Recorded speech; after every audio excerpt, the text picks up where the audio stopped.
are you ready to date? Now, if that question makes you a little defensive, pay attention, because this is geared towards you. This is like post breakup, divorce, whatever, and you're thinking about getting back into the dating scene. And it's important that you ask yourself that question: am I ready to date? Am I ready? Do I have space in my life for somebody? Because dating is a lot of work. I mean, it is. But it shouldn't be a chore and it shouldn't be a burden. That's the difference. And if you've been out of the dating scene for, any length of time, and you're kind of wanting to jump back in, ask yourself if you're ready. There's no set time, because everybody's different, and that's a very subjective thing. And how do you know that you really are ready? Well, you may not know. You may be kind of thinking that you are, kind of wondering. I'm going to give you a couple of tips to focus on to kind of determine, if you can, that you are for sure ready or for sure not ready. But there's no shame. If you try to date and then you realize you're just not quite there yet, there's no shame in that. Just be honest and don't play games, and be honest with yourself first. If you are comfortable being alone, you've kind of reconnected with yourself, and you've kind of gotten into routine, and you're comfortable there, you're in a good place, then you're probably ready to date. And then the big question is going to be, are you going to want to give up that comfort that you've achieved by healing? Are you going to want to give that up? And that's another thing. But anyway, that's a good indicator right there. You have to have space in your life for somebody. Not necessarily, you don't have to make space for a full-time, relationship right away. But do you have space in your life to date and to make an effort to date? That's the question. Because we're all busy, and, making time and space for something new is not always that easy. Make sure that you do have that space for somebody and to try to date, because the people that you date, they deserve that, and you deserve that. So pay attention to that. And if you are able to think about your previous relationship and focus on the lessons that you've learned instead of the negative things, the negative feelings, chances are good that you're ready to date. Because once you learn the lesson and you move, you're in a comfortable place where you can even talk about it or think about it, and it doesn't really, really hurt you, that's a good indicator too. But make sure you're ready. Absolutely. Because, you don't want to use it as an escape from being alone. If you are not happy being alone, if you're afraid to be alone or uncomfortable being alone, do not date. Just don't, because that's not going to end well. It needs to be, you need to be making a choice to make space in your life for somebody. And that's the question. Do you want to? Do you feel comfortable in doing that? Are you ready to do that? And can you do that? Those are the things that you need to talk to yourself about. You don't owe anybody else an explanation about that except yourself. But be honest with yourself, and always be true to yourself, and always present yourself as the authentic you. Good luck.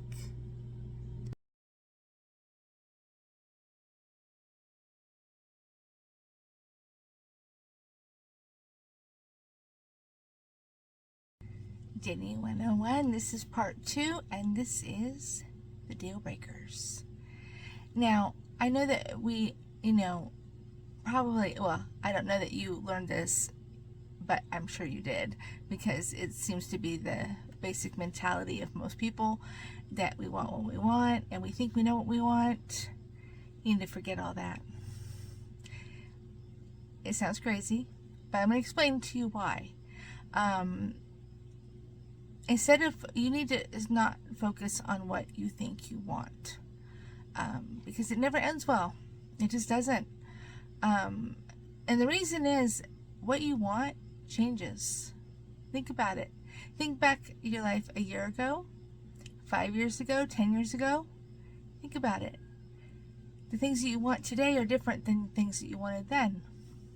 It's a fact of life. Things that we want changes, but the things that we don't want doesn't really change. Those are pretty fundamental. So if you focus on what you don't want and you make a list of the things that you do not want, I'm not talking about little things. I'm talking about the big things that you do not want. Like me, I hate drama, can't stand it, and I can't stand lying. So those are my deal breakers right there. But you have yours. Write them out and write, I do not want. Doesn't matter how many you have, but read that back to yourself every single day. The reason is, when you teach your brain that you do not want these things, guess what happens? Your mindset changes and you start, attracting the things that you do want by default. See how that works? And it is magical because it really does, and it keeps the negativity out of your life, which is super important to overall being and feeling good about your life. Keep the negative out. And what's negative to you may not be negative to the next person, but it's what's negative to you. Learn it, write it out, and remind yourself of it every day. Because like I said, your brain will automatically process those things and keep them out of your thought and out of your life. It's really amazing how that works. And the reason this is so important is, like I said, what we do want changes. It does all the time. We are a want society. It's true.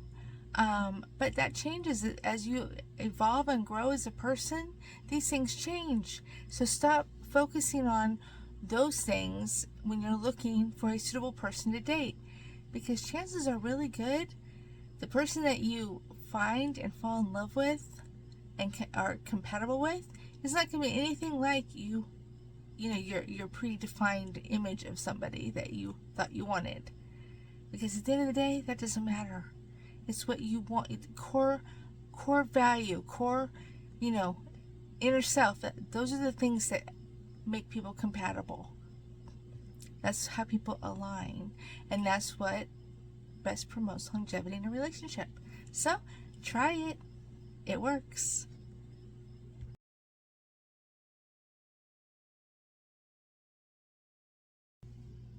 Dating 101, and this is part 3, expectations.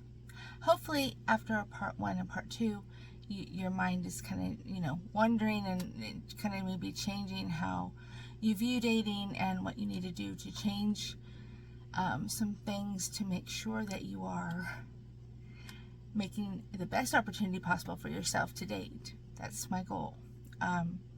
Expectations are a weird thing. I often, preach against them, because what happens is when you set expectations on something or somebody else, chances are really, really good that your expectations are not going to be met. And I always tell people, don't put expectations onto other people. It's really not fair. And the only expectation that you should put on yourself is that you are acting as the best version of yourself, the most authentic version, and you are doing the best you can. Some days it's easier than others. Some days are better than others. But expectations can be a very slippery slope, and I often tell people to avoid them altogether, because what you're doing is, number one, you are setting yourself up for disappointment. And then what happens is if those expectations are not met, then it can bring you down. It can make you angry. It can make you, self-punish. It can do a lot of negative things that really don't help anything. But when it comes to dating, here's the thing. Do not set expectations on your dates, other than the basic decency, that's expected. But as far as expectations on dates, it's a big mistake, because you're self-limiting yourself. And that goes along with, focusing on what you want instead of what you don't want. You're setting yourself up for failure, and you're actually self-limiting is what you're doing, by having these expectations that, it's going to be the happily ever after that you're dreaming of, or that it's going to just not be good. The only expectation you should have on a first date, the only one, is that the person treats you with respect and that you are going to go and get to know somebody new. That's it. No other expectations. Not he or she needs to like me, he or she. No. Stop doing that, because you're self-limiting.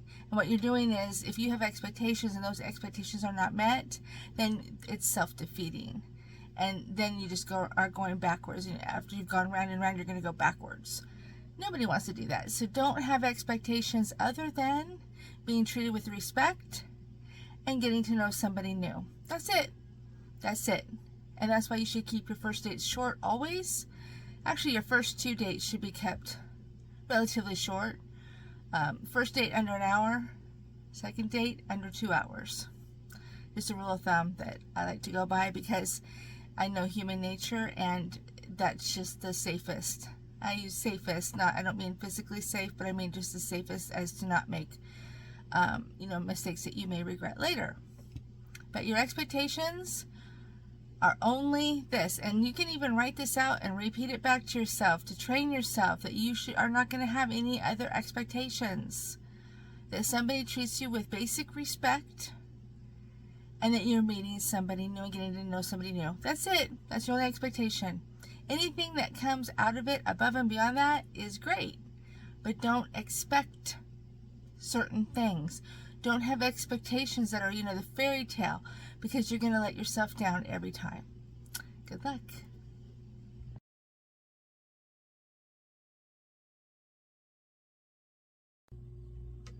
The end of the first date.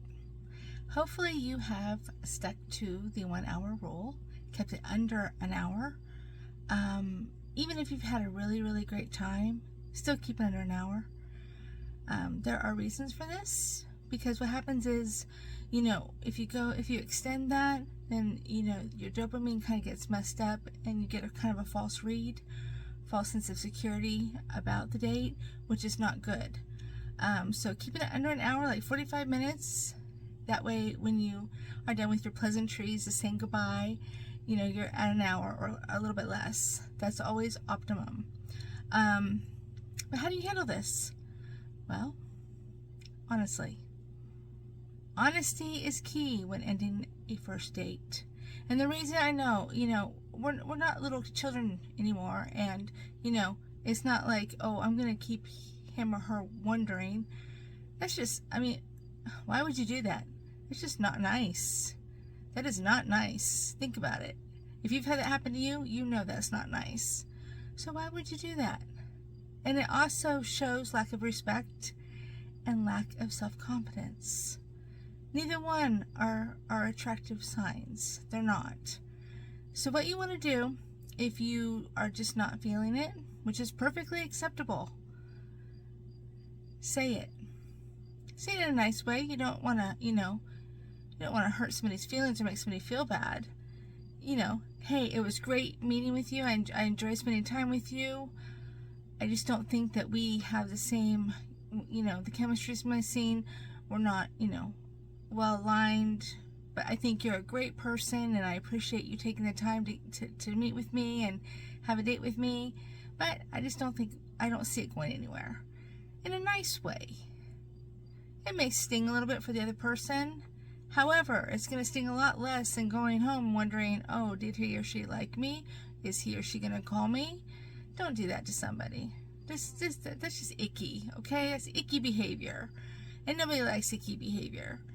But be honest. And if you did have a good time, but you should still be on the fence. You shouldn't be already all in and decided yet. Not after the first date. That's a whole other red flag. But if you are thinking, wow, I really want to get to know this person better. I want to see, I want to get to know them better. By all means, say it. I had a really great time. I would love to do this again.